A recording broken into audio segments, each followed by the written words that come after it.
welcome to my channel. If you're new here, my name is Alyssa. Today I have got one of my favorite recipes to share with you, and it is gluten-free and vegan pizza. But instead of just showing you how to make one single pizza, I'm going to show you how to make a delicious crust, and then we are going to top it 3 different ways. So this is a great option if you're like having people over and you want to have a little pizza party. You can serve all 3 varieties. It's also great because you can meal prep the crust and make the different toppings if you want. Or if you're just looking for something fun and exciting to kind of change things up in the pizza department, these recipes hopefully will help you do that. So this is a brand new crust that I just shared on the blog today. If you want to try it, I have linked it down in the description box below for you. But if this isn't your jam, the crust-wise, you can totally use whatever type of pizza crust you want. Whether it's my quinoa pizza crust that I've shared before in the blog, maybe it's another store-bought pizza crust that you like, or another pizza crust recipe online that you like, totally fine. You can use that as the base and then have fun with the toppings using the toppings that we have here. So like I said, we have 3 different kinds. One is kind of the more traditional red sauce variety. We've got a pesto variety, and then we've got a really fun, unique, creative variety at the end, which I think you guys are going to love. It's actually my personal favorite, and it's fun, it's unique, it's just so good. So before we dive in, I would just love to pause and encourage you guys to hit the red subscribe button before you go. If you are not yet part of our community, I would love to welcome you into this amazing tribe. So much fun. So don't forget to hit that little button before you go. Otherwise, let's go ahead and hop into the recipe. We're gonna start by making the crust, and that involves just 6 ingredients. So we're gonna start with almond flour in a large bowl, followed by some quinoa flour, some psyllium husk, sea salt, olive oil, and water. And then just use a spatula to stir it all together until it forms a thick-ish dough. You might need to use your hands a little bit to kind of work everything together, but it should come together into a nice ball. Once you've got your ball, you can place that onto a flat surface that is lined with parchment paper, and use your hands to kind of spread it out into an even circle, and then use a rolling pin to gently roll it out. And then the next step is totally optional, but if you would like a little kind of lip, like a crust, like most pizza crusts have, just kind of roll it over with your fingers and then just form a little edge. Once you're happy with the shape and the crust or edge size, you can just pop this right on a baking sheet. And I recommend piercing it with a fork a few times just to remove any sort of bubbles as it bakes. And you'll pop this in an oven for about 15 minutes until it's nice and golden brown. And that is your crust. And now we will move on to our 3 topping ideas. So topping number 1 is just a classic red sauce. We are going to top that with about half a cup of red tomato sauce. Follow that up with some thinly sliced mushrooms and some thinly sliced peppers. I like to use a variety of colors. I have green, yellow, and red here. And that's pretty much it for this one. We're just gonna pop this back in the oven for about 10 more minutes or so until the toppings are cooked and the crust is beautifully golden brown. And then to finish it off, we are gonna finish it with some nutritional yeast as well as some red pepper flakes. And this is just your kind of classic, simple red tomato sauce pizza. It's so good. I think it's definitely one of those ones that if people aren't up for going outside of their comfort zone, this is the one to stick with.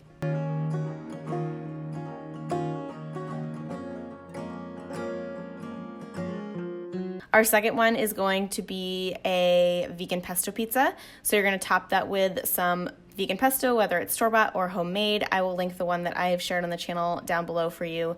But it's just kind of half a cup of vegan pesto, spread it out evenly. And then we're going to top it with some shaved asparagus. So all you have to do this is just take a stalk of asparagus and use a vegetable peeler and just basically peel it and then put the peeled asparagus on top of the pizza. And then we're just gonna sprinkle it with some green peas. I actually just thawed some frozen ones and popped them right on here. And you'll pop this in the oven for another 10 minutes or so. And then to finish this pizza off, we're gonna sprinkle it with some nutritional yeast, top it with some fresh arugula, which gives it a really nice bite.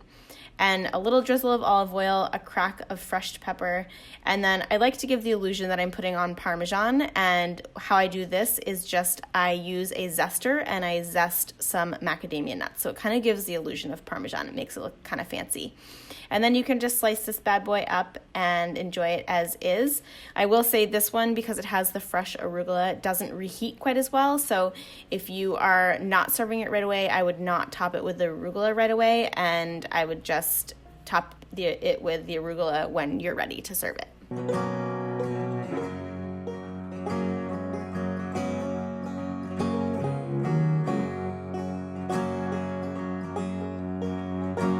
And then the last one is our kind of fun pizza. We're gonna actually start by sauteing the toppings. So we're gonna add some olive oil into a small pan, followed by some shallots. Give that a quick saute until they are soft. Add in some garlic powder and some salt and pepper.